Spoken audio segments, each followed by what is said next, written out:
Comprendre le chômage des jeunes en 2 minutes. Le Burundi, c'est ce petit pays d'environ 11 millions d'habitants. C'est aussi un pays très jeune, où presque 80% de sa population a moins de 35 ans.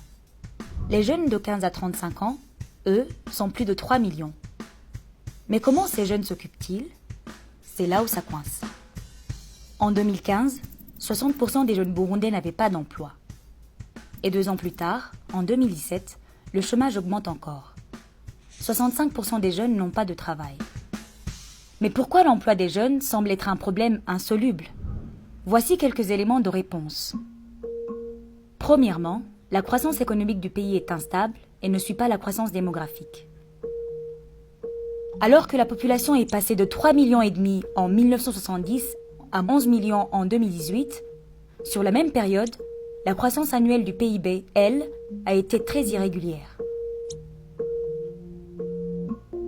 Deuxièmement, notre système éducatif est inadapté. Selon une étude sur l'état des lieux de l'emploi des jeunes au Burundi, le système éducatif se concentre sur des formations scolaires et universitaires générales. Or, le pays devrait plutôt mettre l'accent sur des domaines techniques et professionnels, ainsi que dans les sciences de la vie.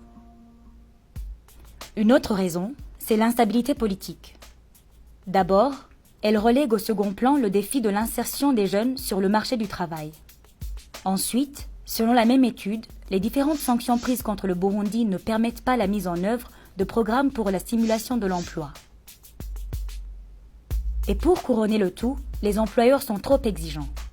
Lors des entretiens d'embauche, ils demandent aux jeunes une expérience qu'ils n'ont pas. Actuellement, 93% des jeunes qui arrivent sur le marché du travail mettront en moyenne 5 ans pour trouver un emploi. Selon les projections de l'Institut de statistique et d'études économiques du Burundi, la population pourrait doubler d'ici 2050. Et si rien ne change, entre 13 et 15 millions de jeunes seront au chômage, soit plus que la population actuelle du Burundi.